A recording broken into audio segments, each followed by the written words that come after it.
कथेचं नाव आहे पांडवांची स्वर्गयात्रा। महाभारताचे युद्ध संपल्यानंतर पांडवांनी 36 वर्ष हस्तिनापूरवर राज्य केले। पांडवाचे राज्य चालू असतानाच भगवान श्रीकृष्ण आणि बलरामने त्यांच्या शरीराचा त्याग केला होता। सगळे पाहून पांडव आणि द्रौपदीने शरीरासहित स्वर्गात जाण्याचा निर्णय घेतला। 5 पांडव आणि द्रौपदी स्वर्गात जाण्यासाठी निघाले, पण ते कधीही स्वर्गात पोहोचू शकले नाहीत। 5 पांडवांमध्ये फक्त युधिष्ठिरच स्वर्गाच्या रस्त्यावर चालले आणि तिथे जाऊन त्यांनी पाहिले की दुर्योधन सारखा पापी तिथे आधीच आहे। अशामध्ये प्रश्न हा पडतो की पांडव नेहमी धर्माच्या रस्त्यावर चालले, तरीही स्वर्ग त्यांच्या नशिबात का नव्हता आणि पांडवांमध्ये फक्त युधिष्ठिरलाच स्वर्ग का मिळाला। 18 दिवस चाललेले महाभारताचे युद्ध दुर्योधनाच्या मृत्यूनंतर संपले। हे युद्ध इतिहासातील सगळ्यात मोठ्या युद्धाच्या रूपामध्ये ओळखले जाते। या युद्धानंतर आपल्या मुलांना गमावणारे धृतराष्ट्र आणि गांधारीला राजमहालातील ऐशोआराम आवडेनासे झाले। त्यांना महालामध्ये एकटेपणा वाटू लागला आणि हा एकटेपणा दूर करण्यासाठी दोघांनीही राजमहल सोडून दिला आणि आयुष्याच्या शेवटपर्यंत जंगलांमध्ये राहिले। दुसरीकडे भगवान श्रीकृष्णाचा यादुवंश हळूहळू संपला। त्यामुळे श्रीकृष्णाच्या पायामध्ये एक बाण लागल्याचे कारण करून श्रीकृष्णांनी सुद्धा त्यांची लीला संपून निघून गेले। पांडव त्यावेळी शानमध्ये हस्तिनापूरवर राज्य करत होते। 36 वर्ष राज्य चालवल्यानंतर पांडवांना या गोष्टीची जाणीव होऊ लागली होती की पृथ्वीवर त्यांचं काम संपलं आहे। आता पृथ्वीलोक सोडण्याची वेळ आली आहे। त्यानंतर पांडवांनी अभिमन्यूचा मुलगा परीक्षितला हस्तिनापूरचा नवा राजा घोषित केले आणि महर्षी वेद व्यासांची आज्ञा घेऊन 5 पांडव द्रौपदीला बरोबर घेऊन स्वर्गाच्या यात्रेला निघाले। स्वर्गाच्या यात्रेदरम्यान अर्जुनाने लालचमध्ये येऊन धनुष्य आणि बाणाला सोडले नव्हतं। यात्रेदरम्यान 5 पांडव कितीतरी नद्या, डोंगर आणि समुद्राची यात्रा करत लाल सागराजवळ पोहोचले। तेव्हा तेथे अग्निदेव प्रकट झाले आणि त्यांनी अर्जुनाला धनुष्य आणि बाण सोडून द्यायला सांगितले, कारण त्याचं काम सुद्धा तोपर्यंत पूर्ण झालं होतं। अग्निदेवांना धनुष्य आणि तरकश बाण दिल्यानंतर पांडव त्यांच्या मार्गावर पुढे निघाले। कुत्र सुद्धा त्यांच्याबरोबर पुढे निघाले। जेव्हा पांडवांनी कुत्र्याविषयी विचारले तेव्हा युधिष्ठिर म्हणाला, कुत्रा त्याचा प्रामाणिक आहे म्हणून त्यांच्याबरोबर जात आहे। त्यानंतर पांडवांनी पृथ्वीची परिक्रमा पूर्ण करण्याच्या इच्छेने उत्तर दिशेकडून सुरुवात केली। उत्तर दिशेपासून पृथ्वीची परिक्रमा केल्यानंतर केदारनाथमध्ये पांडवांना भगवान शिवांनी दर्शन दिले आणि स्वर्गाचा रस्ता सांगितला। रस्त्यामध्ये पुढे चालताना पांडवांनी वाळूच्या समुद्राला पार केल्यानंतर समेरू पर्वताचे दर्शन घेतले। पुढे गेल्यानंतर बद्रीनाथजवळ सरस्वती नदी पार करणे द्रौपदीला अवघड होते आणि त्यामुळे भीमाने एक मोठा दगड नदीच्या मधोमध टाकला, ज्याच्यावर चालून द्रौपदीने सरस्वती नदी पार केली। असं म्हटलं जातं की माना गावामध्ये सरस्वती नदीच्या सुरुवातीला आजही तो दगड अस्तित्वात आहे, ज्याला वर्तमानात भीमपूलच्या नावाने ओळखले जाते। थोडे दूरपर्यंत चालल्यानंतर द्रौपदी एका जागी ठेच लागून पडली। ते पाहून भीमाने युधिष्ठिरला विचारले की द्रौपदीने आजपर्यंत कोणतेही पाप केले नाही, तरीही तिच्याबरोबर असं का झालं? त्याच्या उत्तरामध्ये युधिष्ठिर भीमाला म्हणाला, द्रौपदी 5 पांडवांपैकी अर्जुनावर जास्त प्रेम करत होती, त्यामुळे ती स्वर्गात पोहोचण्याआधीच खाली पडली। एवढे बोलून युधिष्ठिरने द्रौपदीकडे न पाहता त्याची यात्रा चालू केली।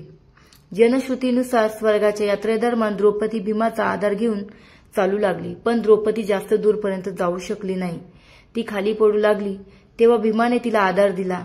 त्यावेळी द्रौपदी भीमाला म्हणाली, सगळ्या भावांमध्ये भीमाने माझ्यावर सगळ्यात जास्त प्रेम केले आहे आणि मला पुढच्या जन्मामध्ये परत भीमाची पत्नी होण्याची इच्छा आहे।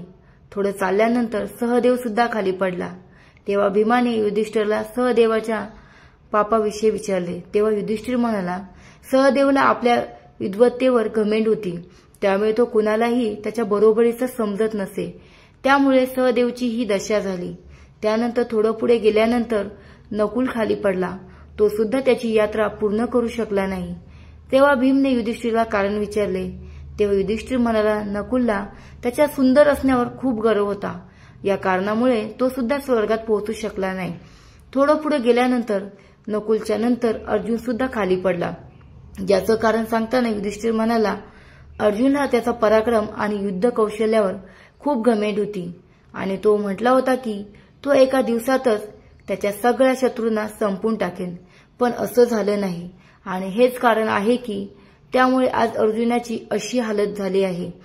सगळ्या भावांच्या पापाचा हिशोब देत देत युधिष्ठिर ते कुत्र आणि भाऊ भीमावर पुढे जात होता।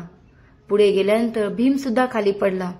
तेव्हा भीमाने विचारल्यानंतर युधिष्ठिर भीमाला म्हणाला, तू खात खूप होता आणि तुझ्या शक्तीचा खोटा दिखावा करत होता, हेच कारण आहे तुझी अशी हालत होण्याचं। त्यानंतर फक्त युधिष्ठिर आणि तो कुत्रा शिल्लक राहिला। त्यांची यात्रा पूर्ण केल्यानंतर दोघेही स्वर्गाच्या दाराजवळ पोहोचले। तेव्हा त्यांना दरवाजावर देवराज इंद्र भेटले। देवराज इंद्रांना आपल्या समोर पाहून युधिष्ठिर त्यांना म्हणाला, त्यांचे चारही भाऊ आणि द्रौपदी यात्रेच्या मध्येच खाली पडले, त्यांना सुद्धा आपल्याबरोबर घेऊन या। त्यानंतर इंद्राने युधिष्ठिराला सांगितले, त्यांचे भाऊ आणि द्रौपदी शरीर सोडून पहिलेच स्वर्गामध्ये पोहोचले आहेत आणि युधिष्ठिरला शरीराबरोबर स्वर्गामध्ये जाण्याची संधी मिळाली। देवराज इंद्र युधिष्ठिरला म्हणाले की ते कुत्र त्यांच्याबरोबर स्वर्गात जाऊ शकत नाही। त्यानंतर युधिष्ठिर इंद्राला म्हणाला की हे कुत्र सुद्धा स्वर्गात जाणार।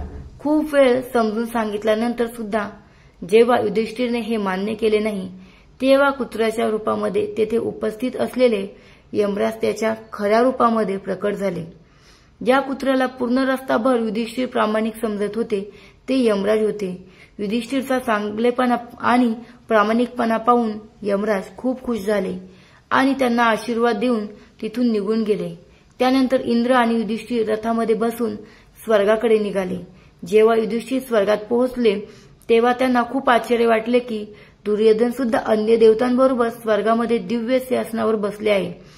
युधिष्ठिरने जेव्हा इंद्रांना त्याचे कारण विचारले तेव्हा त्यांनी सांगितले की दुर्योधनने भलेही आयुष्यभर खोटा आणि अधर्माची साथ दिली होती, पण अर्जुन आणि भीम सारख्या योद्धांना न घाबरता आपली हार समोर दिसत असून सुद्धा ज्या बहादुरीने युद्ध केले होते त्या पराक्रमामुळेच त्याला आज हे स्थान मिळाले होते।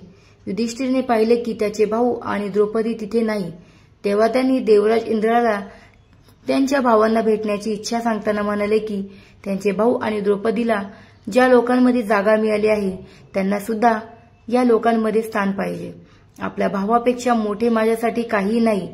त्यानंतर देवराज इंद्राने एका देवदूताबरोबर पाठवले। देवदूताबरोबर चालता चालता युधिष्ठिर एका अशा रस्त्यावर पोहोचले जिथे खूप अंधार होता। चारी बाजूनी खराब वास येत होता आणि तिथे आसपास शव पडलेले होते। रस्त्यांच्या अडचणींना वैतागून युधिष्ठिरने देवदूताला विचारले, या रस्त्यावर पुढे अजून किती दूरपर्यंत चालायचं आहे?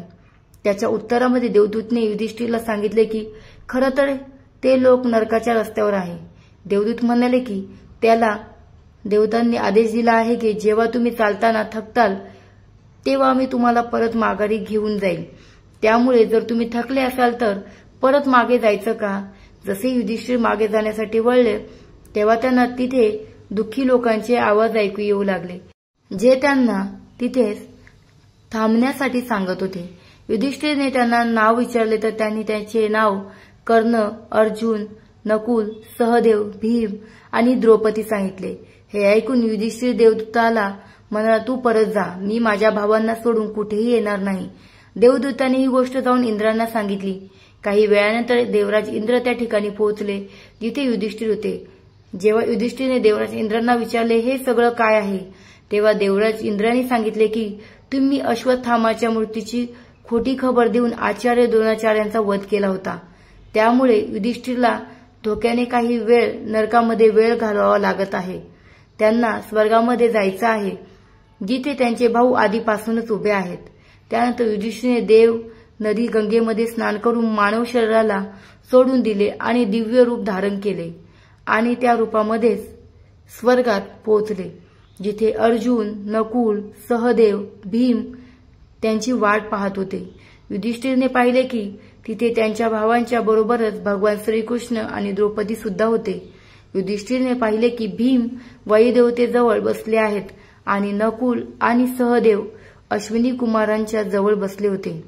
आपल्या सगळ्या लोकांना स्वर्गामध्ये पाहून युधिष्ठिर खुश झाले। तर अशी होती पांडवांची स्वर्ग यात्रा। ज्याप्रमाणे त्याने कर्म केले त्याप्रमाणे त्यांना त्याचे फळ मिळाले।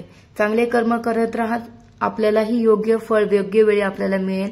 मित्रमैत्रिणींनो, कथा कशी वाटली नक्कीच कळवावे आणि अशाच प्रकारच्या नवनवीन कथेसाठी अजूनही आपल्या चॅनलला सबस्क्राइब केले नसेल तर सबस्क्राइब करा, शेअर करा। भेटूया एक नवीन महत्त्वपूर्ण व्हिडिओ सोबत।